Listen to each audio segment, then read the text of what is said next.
ሰላም ጤና ይስጥልን ክቡራንና ውድ አድማጭ ተከታታዮቻችን፣ አሁን በተሰሙና መደመጥ ባለባቸው ሰበርና ልዩ መረጃዎችን ይዘን ቀርበናል። እንደተለመደ ሁላችሁም ቪዲዮ ላይክ አድርጋችሁ እስከ ዜናችን ፍጻሜ ድረስ አብራችሁን ትቆዩ ዘንድ በአክብሮት እየጋበዝን ለዛሬ ያዝንላችሁን ከሀገር ውስጥና ከውጭ ዋና ዋና መረጃዎችን በማስተዋወቅ እንጀምራለን። አሁን በደረሰን ሰበር ዜና መሰረት በትላንትናው ዕለት ከምሽቱ 5 ሰዓት ተኩል ገደማ በትግራይ ክልል በተፈጸመ ከፍተኛ የድሮን ጥቃት የህወሓት አመራሮችና የጦር ጄኔራሎች መገደላቸውን የህወሓቱ ከፍተኛው ሊቀመንበር ዶክተር ደብረጽዮን ገብረ ሚካኤል አስታወቁም። ዝርዝር መረጃው ሙሉ እጃችን ደርሷል። በሚቀጥሉት ደቂቃዎች ውስጥ ወደ እናንተ የምናደርስ ይሆናል። እስከ ዜናችን ፍጻሜ ድረስ አብራችሁን ቆዩ። የህወሓት ታጣቂዎች በአላማጣ በኩል ወደ ወሎ መስመር በእግር ጉዞ እንዲያደርጉ ትዕዛዝ መተላለፉ ተሰማም። ስለ ሁኔታው ዝርዝር መረጃው እጃችን ደርሷል። በሚቀጥሉት ደቂቃዎች ውስጥ ወደ እናንተ የምናደርስ ይሆናል። እስከ ዜናችን ፍጻሜ ድረስ አብራችሁን ቆዩ። አሁን በደረሰን እጅግ አሳዛኝ ዜና መሰረት የአንጋፋው ሙዚቀኛ ቴዎድሮስ ካሳሁን ወይም ቴዲ አፍሮ ማናጀሩ መገደሉ ተገለጸ። የቴዲ አፍሮ ማናጀር ማን ገደለው፣ እንዴትስ ተገደለ የሚለውን ዝርዝር መረጃ ፖሊስ ጥብቅ መረጃን አወጣም። በግድያው ዙሪያ ቴዲ አፍሮ ያልተጠበቀና እጅግ መነጋገሪያ የሆነ መግለጫን አወጣም። ዝርዝር መረጃው እጃችን ደርሷል። በሚቀጥሉት 5 እና 6 ደቂቃዎች ውስጥ ሙሉ መረጃ ወደ እናንተ ደርሶናል። እስከ ዜናችን ፍጻሜ ድረስ አብራችሁን ቆዩ። እንዲሁም ለዚህ ታላቅ የዩቲዩብ ቻናል አዲስ ሆናችሁ ደግሞ ሁላችሁም ዩቲዩብ ቻናሉን ሰብስክራይብ አድርጋችሁ የደውል ምልክቷን በመጫን ኦል የምትለውን ያብሩ። እንዲሁም የመረጃ ለሌሎች ተደራሽነቱ ይበልጥ እንዲሰፋ ሁላችሁም ቪዲዮ ላይክ አድርጋችሁ ሀሳብ አስተያየታችሁን በኮመንት አስቀምጡልን። አሁን ወደ አስደመጥናችሁ ዋና ዋና መረጃዎች በቀጥታ ወደ ዝርዝር መረጃው ከማቅናታችን በፊት በደቡብ ሱዳን የሚገኙ ኢትዮጵያውያን ስደተኞች ዳግም ጭፍጨፋው ተጀምሯል፣ ድረሱልን እባካችሁ ሲሉ ያወጡትን ጥብቅ መግለጫ እናስቀድም። በደቡብ አፍሪካ በስደተኛ ጠል ቡድኖች የተቀሰቀሰውና የውጭ ዜጎች ይውጡልን የሚለው ዘመቻ ተጠናክሮ መቀጠሉን በሀገሪቱ የሚኖሩ ኢትዮጵያውያን ለቲግቫ ኢትዮጵያ ገለጹም። ከጆሃንስበርግ ከተማ አቅራቢያ በምትገኘው ሚድራንድ ከተማ የሚኖሩ ኢትዮጵያውያን እንዳስረዱ ላለፉት ጥቂት ጊዜያት ረገብ ብሎ የነበረው ዘመቻ ማስፈራሪያ፣ ዝርፊያና ድብደባ በአሁኑ ወቅት በከፍተኛ ሁኔታ ገርሽቷል ሲሉ ተናገሩ። የአመፁ መሪዎች እስከ ሰኔ 23 ቀን 2018 ዓ.ም ድረስ ሀገራችንን ለቃችሁ ውጡ ሲሉ ያስቀመጡት የጊዜ ገደብ እየተቃረበ በመምጣቱ በአሁኑ ወቅት በሁሉም አካባቢዎች ከፍተኛ ውጥረትና ስጋት መንገሱን ነዋሪዎቹ ጠቆሙ።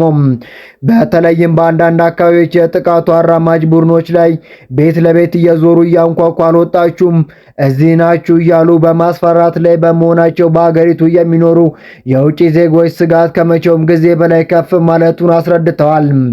ማላዊ፣ ኒጀር፣ ጋናና ናይጄሪያን የመሳሰሉ ሀገራት ዜጎቻቸውን በሰላም ማስወጣት የጀመሩ ሲሆን አንዳንድ አፍሪካውያን ጥቃቱን በመፍራት ተሰብስበው በህዝባዊ አደባባዮች ላይ ውሎና አዳራቸውን እያደረጉ ይገኛሉ።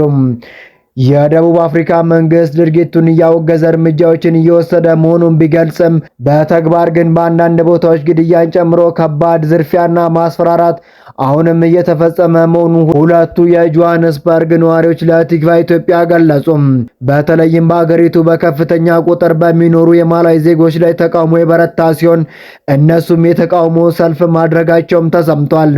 የኢትዮጵያውያን ኮሚኒቲ አስተባባሪዎች ስለ ወቅታዊ ሁኔታና ስለሚወሰዱ ጥንቃቄዎች በቀጣይ ዝርዝር መረጃዎችን እንደሚሰጡ የገለጹ ሲሆን ቲግቫ ኢትዮጵያ ጉዳዩን በቅርበት ተከታትሎ ወደ እናንተ የሚያደርስ ይሆናል። አሁን በደረሰን ሰበር ዜና መሰረት በትግራይ ክልል ሽራሮ ከተማ ወጣ ብሎ በሚገኙ አካባቢዎች ትናንት ምሽት የድሮን ጥቃት መፈጸሙን የነዋሪዎች ምስክርነት ጠቅሶ ዋዜማ ዘግቧል። ጥቃቱ ትናንት ምሽት 5 ሰዓት ተኩል ገደማ የተፈጸመ ሲሆን ልዩ መጠሪያው ገመሃሉና ተቀማጢ በሚባሉ አካባቢዎች ለሚገኙ ወታደራዊ ካምፕ ኢላማ እያደረገ እንደነበር ተገልጿል። ነዋሪዎቹ ጥቃቱ ለ1 ሰዓት ያህል መቆየቱንና እኩለ ሌሊት ላይ ከፍተኛ ፍንዳታ መሰማቱን ተከትሎ አዲስ ጦርነት ተቀሰቀሰ በሚል ስጋትና ጭንቅ ውስጥ መግባታቸውን ተናገሩ። በጥቃቱ ጉዳት የደረሰባቸው የትግራይ ኃይል አባላት በመኪና ተጭነው ወደ ሕክምና ቦታዎች ሲወሰዱ መመልከታቸውን የዓይን እማኞች የገለጹ ቢሆንም እስካሁን በሰውና በንብረት ላይ የደረሰ ጉዳት መጠን በውል አልታወቀም።